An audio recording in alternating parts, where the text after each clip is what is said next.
नमस्कार। बात महाभारत के काल की है। कौरव और पांडवों में भीम को दुर्योधन ने जहर दे दिया खीर में मिला करके। भीम को नदी में डाल दिया गया और नदी में बहते बहते वो नाग लोग पहुँचे तो वहाँ नागों ने डस लिया। नागों के डसने की वजह से जब विष, नागों का विष इनके शरीर में फैला तो इनका विष और उनके विष से टकराया और विष ही विष को मारता है, इसलिए विष ने विष को मार दिया और विष खत्म हो जाने पर महाबली भीमसेन फिर से जीवित हो गई। दोबारा लाख का घर बनवा करके पांचों पांडवों को माता कुंती के साथ लाक्षागृह में भेजकर जलाने की कोशिश किया। विदुर नीति से वो किसी प्रकार बच निकले। दुर्योधन ने तो अपने तरफ से उनको मार ही डाला था। इससे भी मन नहीं भरा तो छल कपट करके युधिष्ठिर को बुला करके और शकुनी के चाल से उनको जुआ में पराजित करके उनका राजपाट सब छीन लिया। यहाँ तक कि द्रौपदी को भरी सभा में, कि पत्नी द्रौपदी को भरी सभा में नंगी करने का पूरा प्रयास किया। साड़ी खींची गई, वेश्या कहा गया, इतना सब कुछ किया। इसके बाद पांचों पांडवों को 12 वर्ष का वनवास और 1 वर्ष का अज्ञातवास दिया गया। उन्होंने 12 वर्षों का वनवास और 1 वर्ष का अज्ञातवास स्वीकार करके 1 वर्ष अज्ञातवास राजा विराट के यहाँ बिताया और वहाँ पर महाबली भीम जो सर्वश्रेष्ठ गदाधारी थे वो रसोइया बन करके उनके घर में बर्तन मांजे। सर्वश्रेष्ठ धनुर्धर अर्जुन, जिनके सामने बड़े बड़े महारथी टिक नहीं पाते थे, वो एक हिजड़ा बन गए। ब्रहनला नाम था उसका, और ब्रहनला बन के नाच गाना संगीत सिखा करके 1 वर्ष अज्ञातवास पूरा किया। नकुल सहदेव जो इतना सुंदर थे वो घोड़शाला में रहकर घोड़े का गोबर उठाते थे।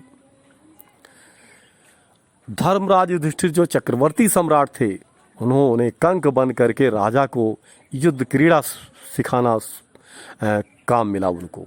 इतना सब कुछ सहने के बावजूद उनकी पत्नी द्रौपदी को सारंधी के नाम से नौकरी मिली, जो कि दासी हो गई राजा की, और वहाँ कीचक ने प्रताड़ित किया, कीचक का वध करना पड़ा। ये सब कष्ट सहन करने के बावजूद भी जब दोबारा सब पूरा कर लेने के बाद अपना इंद्रप्रस्थ मांगा तो दुर्योधन ने कहा कि मैं सुई के नोक भर भूमि नहीं दूंगा बिना युद्ध किए, और युद्ध की चुनौती दिया। भगवान कृष्ण को दूत बनाकर भेजा तो उनको भी बंदी बनाने की कोशिश किया। इसके बाद जब युद्ध का समय आया, दोनों सेनाएं आमने सामने खड़ी हुई, तो अर्जुन ने देखा कि ये हमारे सगे संबंधी हैं और इतना बलवान, इतना श्रेष्ठ होते हुए भी उनके अंदर मोह जाग गया। मोहित हो गए और उन्होंने धनुष बाण रख दिया। कहा कि हे वासुदेव, मैं अपने लोगों का वध नहीं करना चाहता हूँ, मैं भिक्षा का अन्न खाना चाहता हूँ, लेकिन इनका रक्त नहीं बहाना चाहता हूँ। कृष्ण भगवान ने समझाया कि आप इतने बलवान हो, इतने सब कुछ होते हुए आपके अंदर ये कायरता कहाँ से आ गई?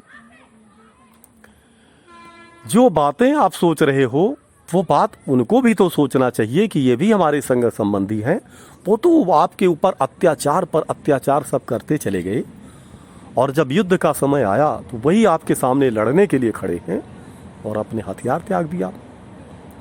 वो बात इसलिए याद करवा रहा हूँ कि 1400 वर्ष हो गए मुसलमानों ने युद्ध शुरू किया, और उनका मतलब है पूरी दुनिया में केवल इस्लाम धर्म और किसी धर्म को रहने नहीं देना चाहते हैं। तलवार के बल पर उन्होंने अपना धर्म स्थापित किया। उन्होंने हसैन हुसैन को काट डाला, उनका वध किया, जो करबला में दफनाए जाते हैं ताजिया के रूप में, हर साल को याद किया जाता है। वो भी तो मुसलमान थे। मुसलमानों को ही उनके लड़के बच्चे सहित सबको मार डाला। तलवार के बल पर जिसका धर्म का उदय हुआ है, तलवार के बल पर ही जो सबको मिला देना चाहता है इस्लाम में, मानते हैं कि हम उनको भाई मानते हैं और हमारे वो ठीक है, आपकी सोच ठीक है कि हाँ हमारे भाई हैं, लेकिन और हम लोग गलत हो सकते हैं, लेकिन क्या अमेरिका इजराइल और सब जगह दुनिया पूरी गलत है, केवल इस्लाम ही ठीक है। अमेरिका ने क्या किया था, वहाँ पर भी उन्होंने हमला कर दिया, लेकिन अमेरिका ने इस बात को गहराई से लिया। अब जब अमेरिका ने अफगानिस्तान में बमबारी शुरू किया तो कोई मुस्लिम देश मदद में नहीं आया। इसी प्रकार हम भारतीयों को सोचना चाहिए कि 1400 साल से ये हमसे लड़ते चले आ रहे हैं, इन्होंने अपना इरादा नहीं बदला है। ये हमको गफलत में रखे हुए हैं और हम गफलत में हैं कि हमारी संख्या ज़्यादा है। अब देखिए 15% मुसलमान 85% हिंदुओं पर किस तरीके से भारी पड़ रहे हैं, इसलिए कि हिंदू जाग नहीं रहा है। हिंदू बहुत बलवान है, हिंदू के अंदर बहुत शक्ति है। वही अर्जुन जब गांडीव उठाए तो दुर्योधन की जांघ तोड़ दिए, दुशासन की भुजा उखाड़ दिया, छाती का लहू पी लिया भीम ने। लेकिन वही जब धनुष नहीं उठा रहे थे तो उनके मन में भी यही भावना थी जो आज हमारे मन में है कि ये हमारे भाई हैं, हमको लड़ना नहीं चाहिए। और भाई इतना अत्याचार करते करते लव जिहाद चल रहा है हर प्रकार से। जैसे बांग्लादेश हड़प लिया, पाकिस्तान हमसे ले लिया, अफगानिस्तान हमसे ले लिया। अब हिंदुओं को भारत में मुस्लिम राष्ट्र बनाना चाहते हैं और हम कहते हैं अगर उनकी इच्छा है मुस्लिम राष्ट्र बनाने की भारत को, तो हमारी इच्छा है पाकिस्तान, सऊदी अरब या जितने मुस्लिम देश हैं उनको सबको हिंदू राष्ट्र बनाने की। हम हिंदू राष्ट्र बनाएंगे, हम अपनी भूमि फिर से वापस लेंगे और मुसलमान जहां से आए थे वहीं जाएं। इनको अभी तक भाई बनाकर रखा, अब ये सोचते हैं कि हम हिंदुओं को मुसलमान बना देंगे। यही करते चले आए, औरंगजेब के ज़माने में यही हुआ, गजनबी के ज़माने में यही हुआ। हम लोग कब तक सहते रहेंगे, कब हथियार उठाएंगे? जैसे अर्जुन ने गांडीव उठाया था वैसे हिंदुओं को उठाना ही पड़ेगा। आज नहीं तो कल आपको अपनी लड़ाई स्वयं लड़नी पड़ेगी,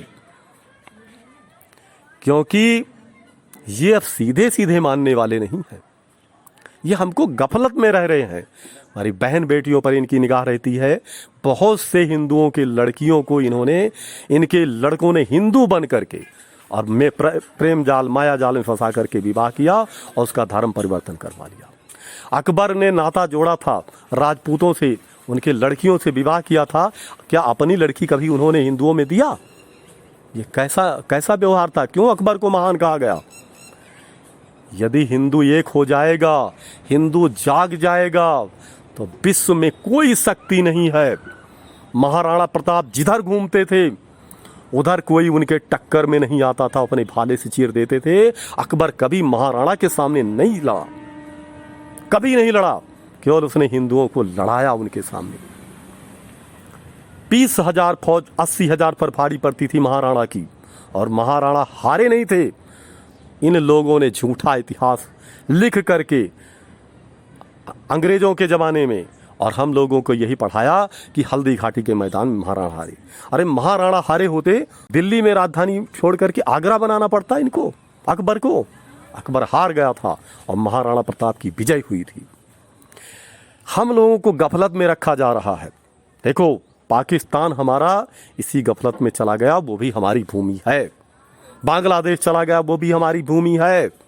और अफगानिस्तान से गांधारी माता अफगानिस्तान से आई थी, वो गांधार नरेश शकुनी वहां से आया था। इससे यह सिद्ध होता है अफगानिस्तान भी भारत में था। पूरी पृथ्वी इक्ष्वाकु वंश के राजाओं की है, लेकिन हमारे ये शांति वाले आचरण की वजह से, हमारी कायरता की वजह से और हमारी लालच की वजह से हम धीरे धीरे सब देते चले जा रहे हैं। अब देखिए भारत में हम इनको जहां ये कम है उनको अपने भाई की तरह पाल रहे हैं, लेकिन जहां हिंदुओं की संख्या कम है उनको कैसे प्रताड़ित किया जा रहा है, ये आप कश्मीर से सीख सकते हैं। और यहीं पर कलकत्ता में आप वहां जहां ममता बनर्जी है बंगाल से सीख सकते हैं। इसलिए हिंदू भाइयों को जागना चाहिए, संगठित हो जाना चाहिए और अब कुछ करने का समय है। धन्यवाद। जय हिंद, जय भारत।